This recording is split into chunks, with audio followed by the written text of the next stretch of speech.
रोज बोले आने वाले अंग्रेजी के जरूरी शब्द जो काफी यूजफुल हैं। आज के इस वीडियो में जानेंगे इन सभी वर्ड्स का क्या यूज है। जैसे कि सबसे पहले मेरे पास है वुड बी। वुड बी का मतलब होता है रहा होगा, कोई काम कर रहा होगा उस सेंस में है। इसका फॉर्मूला होगा subject would be plus verb का फोर्थ फॉर्म प्लस ऑब्जेक्ट।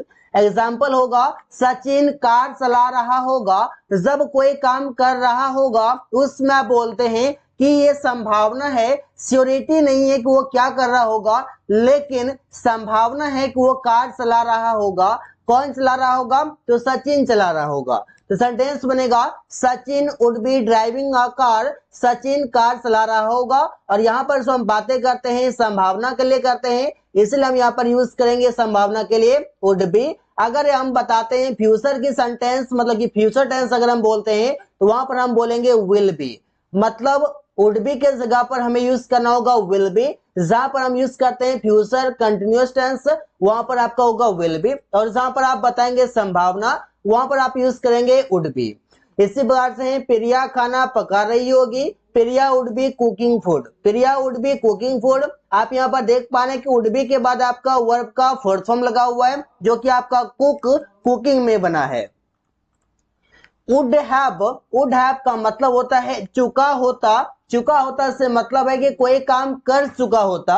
और इसका फॉर्मूला होता है subject would have plus verb का थर्ड फॉर्म। जो भी वर्ब आएगा वो आपका थर्ड फॉर्म में आएगा। इसके बाद आप लिखेंगे एक ऑब्जेक्ट। एग्जाम्पल है वे लोग मैच खेल चुके होते, कोई काम कर चुके होते। कब कर चुके होते? तो पास्ट में कोई काम कर चुके होते या चुका होता, उसके लिए आप लगाते हैं वुड हैव के साथ वर्ब का थर्ड फॉर्म। और ये वर्ब का थर्ड फॉर्म बताता है कि कोई काम आपका कंप्लीट हो चुका है।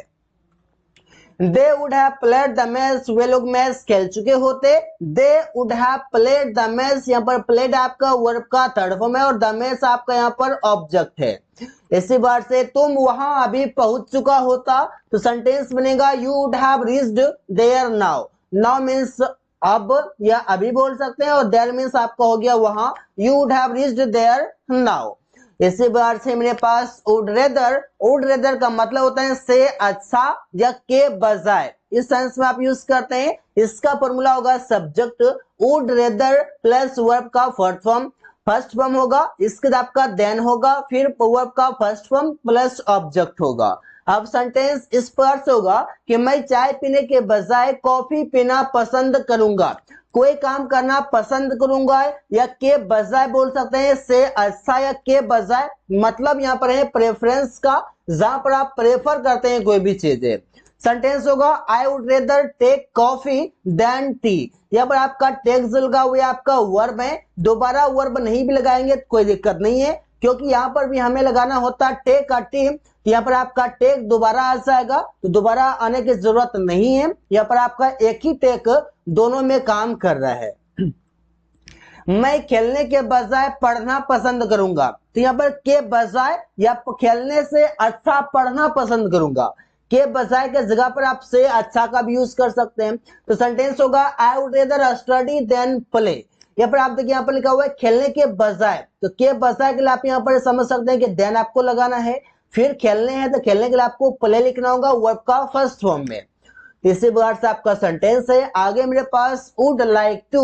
और वुड लाइक टू का मतलब होता है कोई काम करना चाहूंगा।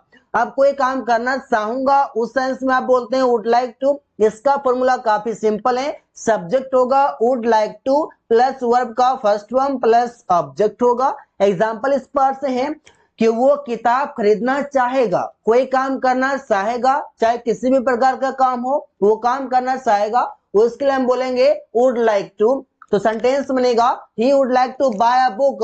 वो एक किताब खरीदना चाहेगा। अब खरीदने के सेंस में आप अलग अलग वर्ड्स का यूज कर सकते हैं। इसी बार से मैं चाय पीना चाहूंगा, तो सेंटेंस होगा I would like to take a tea. I would like to take a tea means मैं चाय पीना चाहूंगा, कोई काम करना चाहूंगा। मतलब कि आप लगाएंगे वुड लाइक टू। इसके बाद आपका आएगा वर्ब का फर्स्ट फॉर्म। फिर आप कोई भी ऑब्जेक्ट यहाँ पर लगाएंगे जो भी आपका वर्ब के अनुसार ऑब्जेक्ट होगा। अदरवाइज। अदरवाइज का मतलब होता है अन्यथा, वरना या नहीं तो। इस सेंस में हम यूज करते हैं अदरवाइज। एग्जाम्पल होगा इस पर से आपका फॉर्मूला स्पर्श होगा कि क्लाउज होगा, जिसमें कि आपका सब्जेक्ट और वर्ब होगा एटलीस्ट, इसके बाद आपका comma, otherwise plus clause. Clause मतलब वो होता है जिसमें कि आपका एक सब्जेक्ट होगा और एक आपका वर्ब होगा, कम से कम ये दो चीजें जरूर होगा, सब्जेक्ट होगा और सब्जेक्ट का खुद अपना एक वर्ब होगा। एग्जाम्पल है, मेहनत करो नहीं तो फेल हो जाओगे, या फिर ऐसे भी बोलते हैं मेहनत करो अन्यथा फेल हो जाओगे, ऐसे भी बोलते हैं मेहनत करो वरना फेल हो जाओगे। तो अन्यथा, वरना या नहीं तो तीनों को हम एक दूसरे जगह पर यूज कर सकते हैं। तो सेंटेंस बनेगा work hard otherwise you will get fail. यदि वर्क हार्ड मतलब कि मेहनत करो या कड़ी मेहनत करो, अदरवाइज वरना या नहीं तो यू विल गेट फेल, तुम फेल हो जाओगे, इस बार से बोल सकते हैं। तो सेंटेंसेस हमारे पास ऐसे कई सारे हैं, या फिर साथ आप यहाँ पर गेट को हटा सकते हैं कि यू विल फेल भी आप यहाँ पर बोल सकते हैं। अगर आपको गेट से कोई प्रॉब्लम है या फिर आप समझ रहे यू विल फेल भी आप कह सकते हैं। अंग्रेजी सीखो वरना जॉब नहीं मिलेगा, सेंटेंस होगा learn English otherwise you will not get a job. Sentences हमारे पास ऐसे बनाए जाते हैं कि लर्न इंग्लिश, अंग्रेजी सीखो otherwise you will not get a job, इस पार्ट से बनेगा। आगे है सेंटेंस आपका समथिंग और द अदर, इसका मतलब होता है कुछ ना कुछ। जब आप बोलते हैं कि कुछ ना कुछ खरीद लो, कुछ ना कुछ मैं खाना चाहूंगा, वो कुछ ना कुछ खरीदने जा रहा है। जब हम ऐसे वाक्य बोलते हैं तो उसमें हम बोलते हैं समथिंग और द अदर। इसका फॉर्मूला में यूज होगा सब्जेक्ट वर्ब प्लस समथिंग और द अदर। एग्जाम्पल है कि वो कुछ ना कुछ खाती रहती है, तो सेंटेंस होगा शी कीप्स ईटिंग। अरे खाती रहती है, आपका यहाँ पर फीमेल है तो आपका यहाँ पर हो जाएगा शी कीप्स ईटिंग समथिंग और द अदर, वो कुछ ना कुछ खाती रहती है। इसी बार से रवि कुछ ना कुछ पढ़ता रहता है, रवि कीप्स रीडिंग समथिंग और द अदर। यहाँ पर आपका रीडिंग लिखा हुआ है, शायद तो आप यहाँ पर स्टडिंग भी कर सकते हैं कि रवि कीप्स स्टडिंग समथिंग और द अदर। जब पर आपका कीप लिखा हुआ है, कीप के साथ आप चाहें तो ऑन का भी यूज कर सकते हैं, कीप ऑन या कीप दोनों आपका सिमिलर है। ऑन यहाँ पर आपका ऑप्शनल है, चाहे तो आपका मर्जी हो तो ऑन लगाइए, मर्जी नहीं हो तो मत लगाइए। इसी बार से मेरे पास है नन अदर देन, इसका मतलब होता है कोई दूसरा नहीं बल्कि, नन अदर देन मतलब कोई दूसरा नहीं बल्कि, इस सेंस में करते हैं। इसका फॉर्मूला होगा subject helping verb none other than plus other word हो जाएगा। एग्जांपल इस बार से है कि वो कोई दूसरा नहीं बल्कि रवि है, वो कोई दूसरा नहीं बल्कि रवि है, तो सेंटेंस होगा he is none other than Ravi. He is none other than, वो कोई दूसरा नहीं बल्कि रवि है। रवि या जो भी आपका नाम है उसे आप लास्ट में लिख देंगे। इसी बार से वो कोई दूसरा नहीं बल्कि आकाश का दोस्त है, तो सेंटेंस होगा he is none other than Akash friend. Akash friend मतलब हो गया आपका आकाश का दोस्त, क्योंकि एपोस्ट्रोफी एस भी यहाँ पर यूज किया गया है। बिसाइड्स, बिसाइड्स का मतलब होता है के अतिरिक्त, के अतिरिक्त के सेंस में आप बिसाइड्स का यूज करते हैं, जैसे कि बिसाइड्स प्लस ऑब्जेक्ट हो जाएगा। जो भी चीजों के आप बारे में आप बात करेंगे या भी जिसके बारे में आप बात करेंगे के अतिरिक्त के लिए, उसके बाद आपका ऑब्जेक्ट होगा, कॉमा सब्जेक्ट वर्ब ऑब्जेक्ट होगा। एग्जाम्पल है तुम्हारे पास एक पेन के अतिरिक्त और कई सारी किताबें हैं, तो सेंटेंस होगा बिसाइड्स अ पेन, पेन के अतिरिक्त यू हैव मेनी बुक्स, तुम्हारे पास कई सारी किताबें हैं। इसी बार से सुमन के पास बाइक के अतिरिक्त दो कार हैं, तो सेंटेंस आपका बनेगा बिसाइड्स अ बाइक, बाइक के अतिरिक्त सुमन हैज टू कार्स, सुमन के पास दो कार हैं। तो सेंटेंस हम ऐसे कई सारे बना सकते हैं जहां पर हम यूज करेंगे बिसाइड्स के अतिरिक्त के लिए। इसी बार से ड्यू टू, ड्यू टू का मतलब होता है के कारण या के वजह से, दोनों सेंस के लिए हम यूज करेंगे ड्यू टू, के कारण या के वजह से के लिए।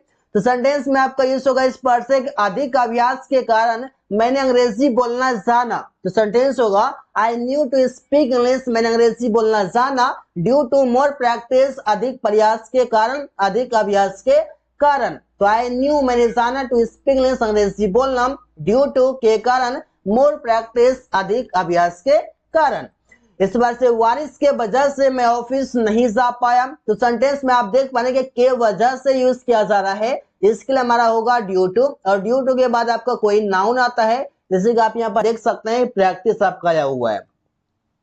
आई could not go to office due to rain, और बारिश के कारण मैं ऑफिस नहीं जा पाया, I could not go to office due to rain.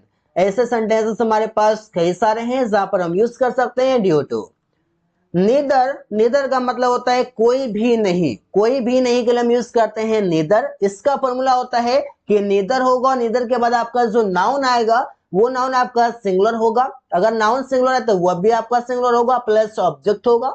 Example देखिए, कोई भी रूम खाली नहीं है, कोई भी रूम खाली नहीं है, तो सेंटेंस बनाते हैं neither room is vacant. Vacant का मतलब होता है खाली। इसी प्रकार से है कोई कुर्सी टूटी हुई नहीं थी, कोई कुर्सियां टूटी हुई नहीं थी, सेंटेंस होगा नीदर चेयर वाज ब्रोकन। कोई भी कुर्सी टूटी हुई नहीं थी, नीदर चेयर वाज ब्रोकन। तो ऐसे सेंटेंसेस आप कई सारे बना सकते हैं इस प्रकार से। आ गए हैं neither dot dot dot nor, तो सेंटेंस होगा ना तो ये ना तो वो। इसका फॉर्मूला होगा neither dot dot dot nor dot dot dot plus वो प्लस ऑब्जेक्ट होगा। ना तो रवि ना तो तुम वहां जा रहे हो, ना तो रवि ना तो तुम वहां जा रहे हो, सेंटेंस होगा neither Ravi nor you are going there. Neither Ravi nor you are going there, ना तो रवि ना तो तुम वहां जा रहे हो। इससे बार से ना तो वो ना तो अमन मुझे पैसे दिया, तो सेंटेंस होगा नीदर सी नोर अमन गेव मी मनी। तो सेंटेंसेस ऐसे कई सारे हैं जहां पर आप यूज करेंगे नीदर और नोर। आ गए हैं अनलेस। अनलेस का यूज होता है जब तक के लिए, जहां पर आप इसे यूज करते हैं शर्त के लिए, जहां पर शर्त की बातें होते हैं अनलेस। और जहां पर आप यूज करते हैं अनटिल, इसका मतलब होता है जब तक, लेकिन इसे आप यूज करते हैं समय के साथ। समय के लिए आप यूज करते हैं अनटिल और शर्त के लिए आप यूज करते हैं अनलेस। दोनों का मीनिंग एक ही है, सेम है, जब तक। जैसे कि अनटिल या फिर अनलेस हो जाएगा आपका। इसके बाद आपका हो जाएगा simple present tense comma any sentence. Any sentence से मतलब है कि कोई भी आपका प्रेजेंट पास्ट फ्यूचर मॉडल कोई भी आ सकता है। इसका होगा कि जब तक तुम मेरे पास नहीं आएगा मैं तुम्हें पैसे नहीं दूंगा। तो सेंटेंस में आप समझ पा रहे हैं क्या हो रहा है कि unless you comes to me, जब तक तुम मेरे पास नहीं आएगा, I will not give you money, तो मैं तुम्हें पैसे नहीं दूंगा। यहाँ पर आप देखिए सेंटेंस आपका जो बना हुआ है प्रेजेंट इंडेफिनिट में बना हुआ है, लेकिन सेंटेंस जो लिखा हुआ है ये फ्यूचर इंडेफिनिट में, लेकिन सेंटेंस आपका हमेशा बनेगा प्रेजेंट इंडेफिनिट में जब भी फ्यूचर में रहेगा।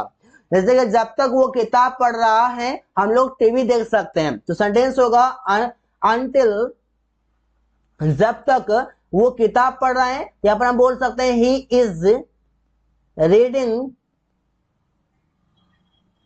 A book, until he is reading a book, जब तक वो किताब पढ़ रहा है, comma we can watch TV, हम लोग टीवी देख सकते हैं। until he is reading a book we can watch TV। तो सेंटेंसेस ऐसे कई सारे बना सकते हैं। So guys thanks for watching, that's all for today.